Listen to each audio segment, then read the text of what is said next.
स्वागत है आपका सोनी क्लासेज में। आज हम प्रश्नावली 1 का भी देखने जा रहे हैं और इसमें हम क्वेश्चन नंबर 1 से लेकर 4 तक कोशिश करेंगे कि देख ले इस वीडियो में। तो चलिए शुरू करते हैं। अपना बुक अपने पास रखिए और देखिए प्रश्न संख्या 1 के में करना क्या है कि धन पूर्णांक p अभाज्य होगा यदि p में केवल डैश और डैश से भाग लगे। तो जस्ट पिछले वाला वीडियो में ही आपको बताए थे अभाज्य संख्या क्या होता है। तो अभाज्य संख्या वह होता है जिसमें एक से भाग लगे और खुद से भाग लगे। यही तो हो रहा था ना। आप याद कीजिए कि जब 2 में हम भाग दे रहे हैं तो कितना कितना से भाग लग रहा है, 1 से और 2 से। बाद बाकी किसी और संख्या से भाग लग रहा है क्या? नहीं लग रहा है। तो कोई भी संख्या अभाज्य तभी होगी जब उसमें सिर्फ 1 से भाग लगे और खुद से भाग लगे। तो यही इसमें भर देना है 1 के ए में कि धन पूर्णांक p अभाज्य होगा यदि p में केवल डैश और डैश से भाग लगे। तो एक और स्वयं या फिर p भी लिख सकते हैं, एक से या फिर स्वयं p से भाग लगे।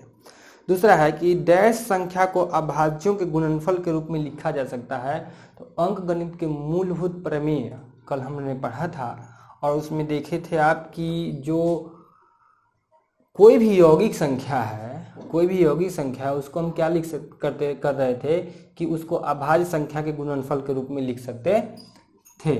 तो हम यहाँ पे लिख सकते हैं कि यौगिक संख्या को अभाज्य संख्या के गुणनफल के रूप में लिखा जा सकता है। तीसरा है 2 पूर्णांक a और b सह अभाज्य हो गया यदि। तो सह अभाज्य का भी कल बताए थे कि 2 संख्याएं सह अभाज्य कब होती है? जब उनका मौसा जो है, जब 2 संख्याओं का मौसा कितना हो जाए? 1 हो जाए। इसीलिए आपको थ्योरी बताते हैं। देखिए थ्योरी पढ़ने का कितना अच्छा बेनिफिट है कि ये तीनों का तीनों अभी तक जैसे का तैसा थ्योरी में से ही उठ के आ गया। थ्योरी पढ़ना बहुत ज़रूरी है। कोई भी अगर आपको थ्योरी नहीं पढ़ा रहा है तो समझिए आपके पैर पे कुल्हाड़ी मार रहा है। आप ज़रूर थ्योरी पढ़ाने के लिए अपने टीचर्स को कहिए। थ्योरी बहुत ही इम्पोर्टेंट पार्ट है मैथमेटिक्स का, ठीक है। मौसा 48-30 जितना होगा तो इसमें तो कुछ फ़र्क ही नहीं पड़ता है। मौसा 48-30 जितना होता है उतना ही होता है मौसा 30 और डैश। अब देखिए ये तो पीछे वाला पार्ट में से आ गया। पीछे वाला पार्ट में हम लोग क्या पढ़े थे कि देखिए ये जो है 48 और 30 लिखे या फिर 30 या 48 लिखिए, कोई फर्क इसमें पड़ेगा नहीं। पहले तो 48 में ही 30 से भाग होगा।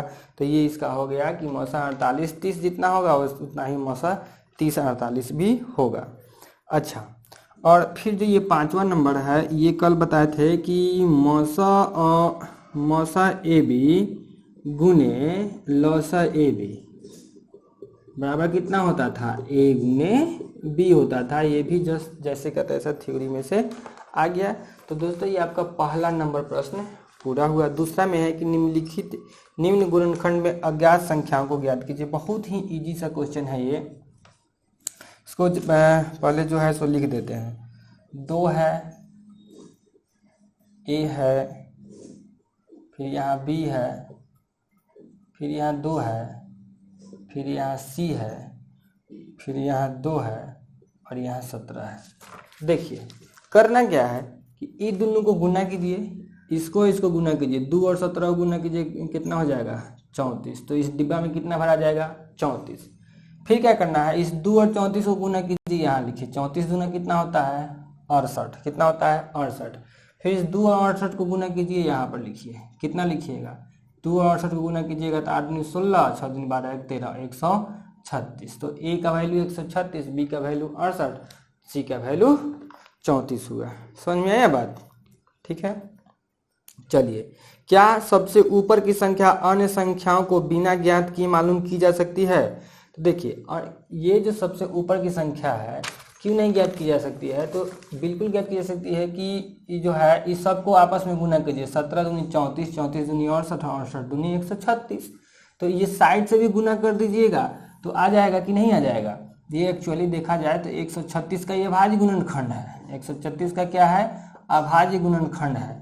तो ये साइड वाला सब दिया हुआ है। देखिए 2 2 2 7 17, 2 2 2 17। तो इस साइड वाला दिया हुआ है तो सबसे ऊपर वाला का पता नहीं चल जाएगा सबको गुना करके? तो हाँ, यह संख्या अभाज्य गुणनखंड है, इसलिए इसको मालूम किया जा सकता है। चलिए दूसरा में है, दूसरा में भी आप खुद से ट्राई चाहे तो कर सकते हैं कि जैसे यहाँ पे 8 है, क्या है 8 है, और इस 8 को 3 गो संख्या के गुणनफल के रूप में लिख रहा है। तो यहाँ डिब्बा, यहाँ डिब्बा, यहाँ डिब्बा, गुने गुने, ठीक है। और फिर यहाँ गुना यहाँ पर दिया हुआ है, यहाँ कुछ है, और फिर इसको हम मिटाते हैं ऊपर वाला को, ठीक है। आप इसको लिख लीजिए, वीडियो को रोक करके लिख लिया कीजिएगा आप, ठीक ना। और ये संख्या भी जो है दो संख्याओं के गुणनफल के रूप में यहाँ पे दिया हुआ है हमको, ठीक है। और ई दोनों का गुणनफल जो है यहाँ और यहाँ वाला गुणनफल 72 है। तो आप खुद सोच के बताइए कि 8 में कितना से गुना होगा तो 72 होगा, तो आप कहिएगा 9 से गुना होगा, तो 9 यहाँ पे भरा जाएगा कि नहीं भरा जाएगा, ठीक है। 8 को 3 गो संख्या से गुना करने पर गुना करना है, तो 8 को 3 गो अभाज्य संख्या गुणनफल के रूप में लिखिए तो क्या लिखिएगा 2 गुने 2 गुने 2। 8 का आप गुणनखंड कर लीजिए ना, 2 दूने 2 चौका 8, 2 दूने 4, तो 2 गुने 2 गुने 2 यहाँ पर लिखा गया। फिर 9 का भी वही हाल है, तो 9 को गुणनफल अभाज्य संख्या गुणनफल के रूप में लिखिएगा तो क्या लिखाएगा 3 गुने 3। तो ये वाला पार्ट भी हो गया हमारा, ठीक है। फिर 3 नंबर क्वेश्चन बहुत ही इजी है, ये तो चौथा पांचवा क्लास का बच्चा सब बनाता है आजकल। करना क्या है कि अभाज्य गुणनखंड लिखना है। क्या करना है, अभाज्य गुणनखंड लिखना है। बहुत ही इजी सवाल है ये, आप इसको ध्यान से देखिएगा। अगर आपको पढ़ाई अच्छा लग रहा हो तो अपने बाकी दोस्तों के साथ में वीडियो को ज़रूर शेयर कीजिए, उनको भी क्लास के बारे में ज़रूर बताइए, ठीक है। हाँ, तो आप अपना क्वेश्चन नंबर 3 में देखिएगा कि 124 का अभाज्य गुणनखंड करना। हम सब नहीं बताएंगे, आपको खुद से भी करना है। 3 के 1 124, सबसे पहले 2 से लगाएंगे, 2 छक बड़ा 2 दूनी 4, फिर 2 से लगाएंगे 31। अभी कटने वाला है नहीं, तो 124 बराबर 2 गुने 2 गुने 31 लिखिए। 2 भी अभाज्य संख्या और 31 भी अभाज्य संख्या, तो अभाज्य संख्या के गुणनखंड के रूप में लिखा गया। फिर 156 का 140 का 5005 का 32,760 का, तो ये हम 5005 का निकाल के आपको बताते हैं। 5005, ऐसे ऐसे क्वेश्चन आप खुद से ट्राई कीजिए जरूर। 5 1 5, 0 0 5 1 5। अब देखिए 1 1, अभी क्या है 1001 आ गया। अभी 1000 किसी के भी गुणनखंड के रूप में हम लिख सकते नहीं हैं, या फिर लिख सकते हैं क्या। तो देखिए इसको 7 से काट के देखिए तो कितना आता है। 7 से कटिएगा तो 7 एकम 7, ठीक है, बच गया 3 3 0, 7 चौका 28, ठीक है, 2 0, 7 त्रिके 21। अभी 11 से कट जाएगा, 11 11, 3 3 11 33, तो 5 गुने 7 गुने 11 गुने 13, इसका क्या हो गया 5005 का आ गया। 5 गुने 7 गुने 11 गुने 13, यह हो गया इसका अभाज्य गुणनखंड, ठीक है। ठीक इसी तरह आप इसका लास्ट क्वेश्चन जो है 32,760, इसका खुद से ट्राई कीजिए। ये तो बहुत ही इजी सवाल है। हम चलते हैं, आपको बता दें कि क्वेश्चन नंबर 4 कैसे डील करेंगे, ठीक है। क्वेश्चन नंबर 4 ऐसा कल बताए भी थे थ्योरी में, पिछला वाला पार्ट में जो है, पार्ट जब 10 पढ़े थे हम लोग, तो उसके थ्योरी में बताए थे कि कैसे अभाज्य गुणनखंड की मदद से हम लोग लौसा और मसा लिखते हैं। तो इससे पहला नंबर से ही शुरू करते हैं। 4 के 1 में 6 है और 20 है। 6 का अभाज्य गुणनखंड कीजिएगा तो 2 गुने 3 आएगा, और 20 का अभाज्य गुणनखंड कीजिएगा तो 2 दूनी 4 पचे 20। लौसा ऑफ 6 20 और मसा ऑफ, अच्छा 6 20 चाहे 20 6 कुछ फर्क नहीं पड़ने वाला है, इसलिए तो इसके बारे में ज़्यादा नहीं सोचना है। 6 20 लिखिए चाहे 20 6 लिखिए, ठीक है।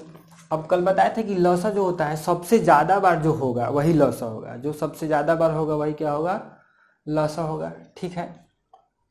तो अब देखिए 2 इसमें 2 बार है, 2 इसमें 1 बार है, तो कितना बार 2 लिखेंगे 2 बार वाला लिखेंगे, क्योंकि हम क्या बात कर रहे हैं कल से ही कि ज़्यादा बार वाला को लिखेंगे 2 गुने 2। अब बोले थे कि जो दोनों में नहीं हो, एको गो में प्रेजेंट हो, उसको भी लौसा में लिख दिया जाता है। जैसे कि इसमें 3 है, इसमें 3 नहीं है, तब भी 3 लिखाएगा। इसमें 5 है, इसमें 5 नहीं है, तब भी 5 लिखाएगा। सबको गुना करके लिख लीजिए। 2 दूनी 4 4 3 12 12 25 60 ही हो गया लौसा। मौसा में क्या है, जो सबसे कम बार हो और दोनों में हो, सुनिए, जो सबसे कम बार हो और दोनों में हो वही मौसा होता है। तो 2 इसमें 2 बार है, इसमें 1 बार है, तो 1 के बार वाला लिखाएगा। ठीक है, इसमें 3 है, इसमें 3 नहीं है, तो 3 को नहीं लिखेंगे। इसमें 5 है, इसमें भी 5 नहीं है, तो 5 को नहीं लिखेंगे, मतलब कि मौसा हमारा 2 ही रह गया। समझ में आया बात? चलिए आगे देखिए, जैसे 17 और 25 का बात कर ले हम। 17 और 25 का, 17 को तो 17 ही लिखेंगे, 1 गुने 17 लिख सकते, 1 और 1 गुने 17 लिख सकते हैं। इसका दूसरा कोई अभाज्य गुणनखंड होगा नहीं, तो एक अभाज्य संख्या होता ही नहीं है, तो 17 का 17 ही लिखा गया। 25 को 5 गुने 5 लिख सकते हैं ज़्यादा ज़्यादा। लेकिन आप देख सकते हैं कि जो लसा है वह क्या होगा, वो तो चूंकि 5 गुने 5 इसमें है लेकिन उसमें नहीं है, तो लसा तो क्या बोले हैं कि जो दोनों में हो या नहीं हो लिखाता ही लिखाता है। तो 5 गुने 5 इसमें है, इसमें नहीं है, तब भी 5 गुने 5 लिखा गया। 17 इसमें है, इसमें नहीं है, तब भी 17 क्या होगा, लिखा जाएगा। ये दोनों को गुना करके लिख दीजिए। फिर मौसा क्या है कि जो दोनों में हो, तो देखिए 17 इसमें है, इसमें है ही नहीं है, 5 गुने 5 इसमें है, तो इसमें 5 गुने 5 है ही नहीं है। अब क्या करेंगे, तो देख रहे हैं कि इसमें एक है और इसमें भी एक है कि नहीं है, तो दोनों में तो एक है, तो एक ही इसका क्या हो गया, मौसा हो गया। तो आप समझ रहे हैं बात को कि नहीं समझ रहे हैं? फिर देखिए 510 और 92 है, इसको देखिए एक को हम और बताते हैं। 4 का तीसरा नंबर प्रश्न, 510 और फिर 92। 510 का जब अभाज्य गुणनखंड करेंगे तो 2 दूनी 4, 1 11 2 बचे 10 और 1 0 2 बचे 10। ठीक है, फिर 5 से काटिए, 5 बचे 25 और 5 इकाई 5, फिर 3 से काटिएगा 17 मरतबे। कितना लिखिएगा, 2 गुने 5 गुने 3 गुने 17। ठीक है, 92 को कितना लिखिएगा, 92 को 2 से काटिएगा तो 46 मरतबे, फिर 2 से काटिएगा तो कितना मरतबे, 23 मरतबे कटेगा। तो 2 गुने 2 गुने 23, यही तो है कहानी। इसको एक बार और देख लीजिए। 2 से 255 दूनी 510 हो जाएगा, और 5 से 5 बचे 25 और 5 इकाई 5 हो जाएगा, 3 से 17 3 51 हो जाएगा, तो 2 बचे 10, 10 3 30, 17 3 51 510, 2 दिन 4 और 4 से 23 मरतबे हो गया 92। लौसा कैसे लिखिएगा, लौसा लिखने का तरीका है कि जो दोनों में हो, तो देखिए 2 गुने 2 और 1 2, तो 2 को 2 लिखेंगे, तो 2 गुने 2 लिख दीजिए। अच्छा, इसमें 23 है, इसमें 23 नहीं है, फिर भी 23 लिखाएगा। इसमें 5 है, इसमें 5 नहीं है, फिर भी 5 लिखाएगा। इसमें 3 है, इसमें 3 नहीं है, फिर भी 3 लिखाएगा। इसमें 17 है, 17 नहीं है, तब भी। आई सबको गुना करके आपको अब लिखना है खुद से। 2 गुने 23 गुने 5 गुने 3 गुने 17 गुना करके आप लिखिए खुद से। मौसा देखिए, अब मौसा में क्या करना है कि जो दोनों में हो सबसे कम बार हो, तो देखिए 2 इसमें 1 बार है, इसमें 2 बार है, तो 1 के बार वाला लिखेंगे। इसमें 5 है, इसमें 5 नहीं है, इसमें 3 है, इसमें 3 नहीं है, इसमें 17 है, इसमें 17 नहीं है, और इसमें 23 है, इसमें 23 नहीं है, मतलब कि मौसा कितना रह गया, 2 ही रह गया। तो ये 2 वाला जो भी मौसा था उस पर हम लोग डिस्कस कर चुके हैं। अब देखिए इसमें कुछ क्वेश्चन कहा था कि पुनः 1, 2 और 3 के लिए जांचे कि लौसा गुने मौसा बराबर होता है संख्याओं का गुणनफल, जो पिछला थ्योरी वाला पार्ट में हम लोग देखे थे इस चीज को। तो हम क्या करते हैं कि 4 का तीसरा है ना, इस 4 का पहला वाला नंबर पर इस चीज को हम आपको प्रूफ करके बताते हैं, और फिर से आप क्या कीजिएगा कि आप इस चीज को ट्राई कीजिएगा। जैसे हमको पता है कि पहला नंबर प्रश्न के लिए हम ही काम कर रहे हैं, लौसा ए बी गुने मौसा ए बी जो होता है वह कितना होता है, ए गुने बी होता है। ठीक है, LHS क्या है, LHS तो यही है, लौसा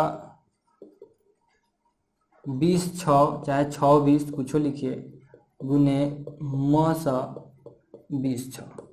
लौसा कितना है इसका बताइए, 60 है। मौसा कितना है, 2 है। कितना आया, 60 गुने 2 120 आया। ठीक है, RHS कितना है, RHS A गुने B है। A का वैल्यू कितना है, 6, B का वैल्यू कितना है, 20, 20 से कितना है 120। तो हम देख रहे हैं कि नहीं कि लौसा ए बी गुने मौसा ए बी, ए गुने बी आता है, तो हम लिखेंगे LHS बराबर RHS आया। देखिए यहाँ भी 120 आया और यहाँ भी क्या आया, 120 आया, तो LHS बराबर RHS लिख सकते हैं। इसलिए लौसा 20 गुने 6 लसा 20 6 गुने मौसा 20 6 बराबर है किसके, ए गुने बी के। इतना बात आप खुद से अब लिख सकते हैं। तो यह ऐसे ही सेम काम करना है क्वेश्चन नंबर 2 के लिए भी, क्वेश्चन नंबर 3 के लिए भी, ठीक है। क्योंकि हम बताए ही थे आपको कि सिर्फ 2 संख्याओं के लिए ही, 2 संख्या का जो महत्तम निकालते हैं, लघुत्तम निकालते हैं, सिर्फ उसी के लिए ये चीज़ वैलिड होता है, ठीक है। अब आगे 3 संख्या वाला के लिए देखेंगे। 3 संख्या वाला का कैसे हम लोग लसा और मसा निकालेंगे अभाज्य गुणनखंड की विधि से। क्वेश्चन नंबर 4 देख लीजिए, 6 72 और 120। 6 72 और 120। 6 को क्या लिखिएगा, 2 गुने 3 लिखिएगा। 72 को कितना लिखिएगा, 72 का अभाज्य गुणनखंड कीजिए। 2 से 36 बार में कटेगा, फिर 2 से 18 बार में कटेगा, फिर 2 से 9 बार में कटेगा, फिर 3 से 3 बार में कटेगा। यानी कि 2 गुने 2 गुने 2 गुने 3 गुने 3, 120 के लिए भी गुणनखंड कीजिए। 120 2 से 60 बार में, 2 से 30 बार में, 2 से 15 बार में, 3 से 5 बार में। 2 3 बार, 3 गुने 5, 1 2 3 बार 2 गुने 3 गुने 5, ठीक है। लसा कैसे लिखते हैं, जो सबसे ज़्यादा बार हो, और दोनों में हो चाहे नहीं हो उसे कोई मतलब नहीं है। तो लसा पहले लिख लीजिए। देखिए इसमें 2 3 बार, एहू में 3 बार, ए में 1 बार, तो 3 बार वाला लिखाएगा भाई। इसमें 1 बार, इसमें 2 बार, इसमें 1 बार, तो कितना बार वाला लिखाएगा, 2 बार वाला 3 लिखाएगा। तो 3 का काम खत्म, 2 का काम खत्म। देखिए ए में 5 है, बाद बाकी में 5 नहीं है, फिर भी 5 क्या होगा, लिखाएगा। गुना करके सबको लिख दीजिए, लौसा आपका निकल गया, ठीक है। मौसा में क्या करना है, मौसा में यही करना है कि जो दोनों में हो, जो दोनों में हो और सबसे कम बार हो। तो इसमें 2 1 बार है, इसमें 3 बार है, इसमें 3 बार है, तो कोई बार वाला लिखाएगा, 1 बार वाला लिखाएगा। इसमें 1 बार 3 है, इसमें 2 बार 3 है, इसमें 1 बार 3 है, तो कितना बार वाला लिखाएगा, 1 बार वाला 3 लिखाएगा। इसमें 5 है, बाद बाकी में 5 नहीं है, तो 5 नहीं लिखाएगा। 2 3 6 इसका मौसा हो गया। तो देखिए ऐसे ही आपको करना क्या है कि बाद बाकी का भी आपको मौसा निकालना है और लसा निकालना है। एक और क्वेश्चन बता देते हैं हम आपको। लाइन कट चुका है, कोई दिक्कत नहीं है। एक और क्वेश्चन आप देख लीजिए, क्वेश्चन नंबर कितना 5 देख लीजिए। जैसे कि 17 23 और 29 है, कितना है, 17 है, 23 है और 29 है। तो देखिए 17 23 और 29 तीनों का तीनों है अभाज्य संख्या, तीनों का तीनों अभाज्य संख्या है। तो इसका कुछ भी गुणनखंड नहीं होगा। यह हो जाएगा 1 गुने 17, ये हो जाएगा 1 गुने 23 और ये होगा 1 गुने 29, ठीक है। तो आप क्या कीजिए कि लौसन लिखने के लिए इस 17 23 और 29 तीनों को गुना कीजिए, 17 23 और 29 तीनों को गुना कीजिए। और मौसा लिखने के लिए आपको क्या करना है कि मौसा सब में 1 कॉमन है, तो इसका मौसा क्या हो गया, 1 हो गया। तो ऐसे ही आपको अब 6ठा नंबर 7वां नंबर खुद से ट्राई करना है। अगर नहीं बने तो आप कमेंट में ज़रूर लिखिए, हम आपको आगे आने वाले वीडियो में ज़रूर बता देंगे। मिलते हैं आपसे नेक्स्ट वीडियो में।